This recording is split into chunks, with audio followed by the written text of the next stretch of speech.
Hi Greg. So here's just a couple of notes from the lesson yesterday in terms of what we did and what we're kind of going to do going forward.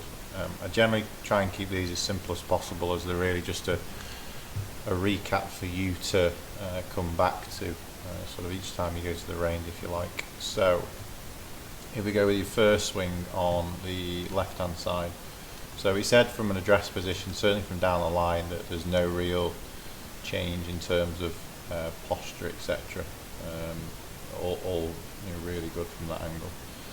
So the first thing that we looked at is, as you take the club away, generally what I kind of look for here is when the shaft's parallel to the ground, the head sits slightly in front of the hand, if you like. So obviously here it's quite a significant away behind. So if you then move down to this was what I'll swing more into the lesson. You can see I put this ball here as well. Just that was more of a feeling, just to accentuate the lesser forearm rotation through the ball, if you like, in order to sort of neutralise the club face a little bit more at impact.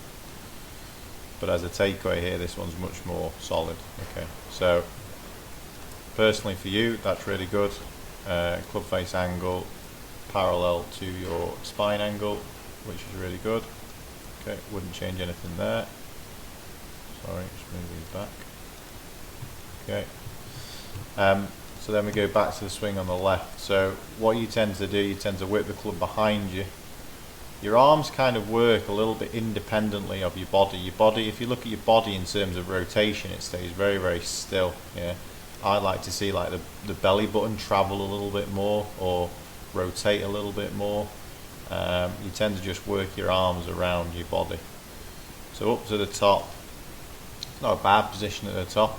The club generally tended to get a little bit across the line. It didn't so much on this one, but for you personally, certainly for now, in terms of the top of a backswing, I would much more like to see in terms of arm structure and where the club shaft is and where the face angle is, the one on the left for me is a lot more desirable.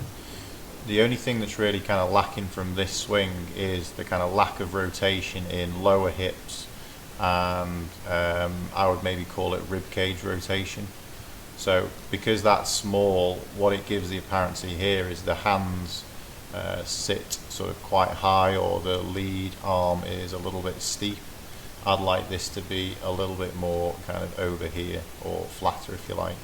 And the reason it's not is just because of the lack of rotation in the hips and lower body and upper body. So you kind of get a lot of speed in some ways because of that, because you keep this so still, and you obviously are quite an athletic guy. If you keep your hips really, really still, you do create a lot of torque, so you create a lot of speed. But the problem is now, in terms of angles in coming down, the hand gets a little bit out. The shaft is a bit too steep here. And what you also do, so let me take these off, and this may be something that Natalie can have a look at with you, is the initial movement or early extension in the hips. So as you kind of go up to the top, because you lack rotation, what you start to do is you start to move this way. Or another arrow on there. Okay, that's the way that you move. I'll take these off because you can see it quite clearly in your sort of toes.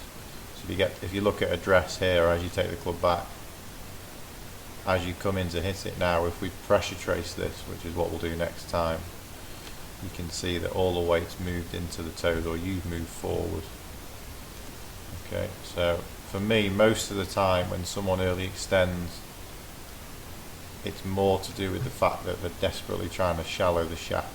Okay, but you can see from this angle, you do get a shallowing of the shaft. It just needs to be a lot more. So you can see it up, and it does shallow. But the problem is the hands are too far out on the way down, but they're too far out, if you like, at the top of the swing as well. So they need to be a little bit more behind, but it's not more behind, it's more the fact that you just need to open that belt buckle and get it faced more towards me. You can feel a little bit less flex in the right knee. If you want to do is you're trying to keep your backside, if you like, on that line. So you can see now how much impact you've moved forward from the original position. And the problem is when you get a force that moves this way, which is your hips, you will get a match-up force going the other way. So then that's why you lose your spine angle posture, to balance your centre of mass out, if you like. Okay.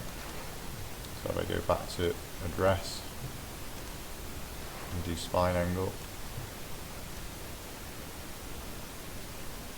you can kind of see how you up. Okay. So for now, that is all I would go in terms of working on, is working on takeaway, position at the top, feeling that you're getting a little bit more rotation in your lower body, which will lead to more upper body rotation, and just doing drills here. If you can put something in the way, or, for you the feeling is very much just holding the face open. It doesn't necessarily mean that you're doing that. It just means that you're feeling it. Okay, so hopefully that makes sense, Greg. Any questions at all? Just let me know, and I'll drop you an email with some other bits and bobs we can go through.